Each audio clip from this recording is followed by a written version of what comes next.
The Kimpact Development Initiative, in partnership with the Women Development Network and the International Republican Institute (IRI), has tasked the federal and state governments across the Federation to recognize the importance of women inclusion in governance. This call was made during a roundtable dialogue by several civil society organizations and political parties supporting women inclusion in politics in the country. Our correspondent, Mohammed Joshua, has compiled this report. The recently concluded 2023 election witnessed a decline in women's participation and a low number of women being elected to political positions in the country. This has prompted stakeholders advocating for legislative and constitutional reforms to ensure fair access for women in the nation's political space. The first priority should be the laws. There's a gender bill, or there's a gender policy, which talks about 35% affirmative action.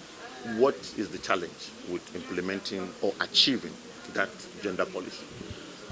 If it needs to be strengthened, then we do that. We are of the opinion that perhaps this is the time for us to look at a coordinating mechanism whereby the intervention from various agencies needs to be streamlined so as to have a more harmonized approach on the issue of women inclusion. We hope to see, and that is one of the things we need to do, that even at the executive, in most of the appointive position, we hope to see more women coming in. 3 decades has passed since the 1995 Beijing Conference, which declared the necessity of women's participation in decision-making processes and access to power.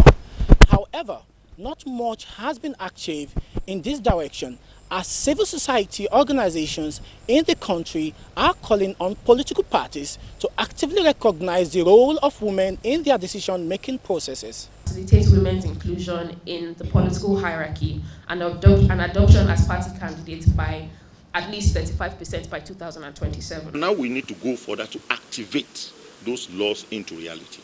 And you have to do that by advocating, by creating the awareness, creating the need for the parties to recognize the gender agenda. Actually, I would have recommended that women should work across party lines, should cultivate that culture of working across party lines to push women agendas such as the Gender Equal Opportunities Bill, the GO Bill, which for the second time in December 2021 was pushed out of the National Assembly. They also appealed to the federal government to change the current norm and appoint Nigerian women to strategic positions. Ministry development and agencies in Nigeria, we are hoping that these new governments will appoint women as they are supposed to, as we expect that they will, as they promised even in their manifesto during the campaign. It would be nice if the federal government would take a cue from states like the Kwara state government and improve women's participation by perhaps increasing the number of appointments. The media was not left out, as they say the media can help in advocating for changes,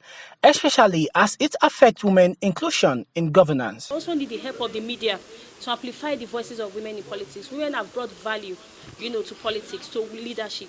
We need the media to project it further. We should have positive portrayals of women in politics and leadership. That can help us, to further advance women's political leadership in Nigeria. Addressing the cultural and religious norms, improving the control of the narrative of media coverage, and facilitating more women's inclusion in political hierarchy and adoption as a party. A plea has been made to all political parties in Nigeria to respect the 1995 Beijing Declaration, which advocates for a 35% affirmative actions. Gender advocates here says including capable women to assume their rightful place in the nation's decision-making process will go a long way to aid the country's development aspirations.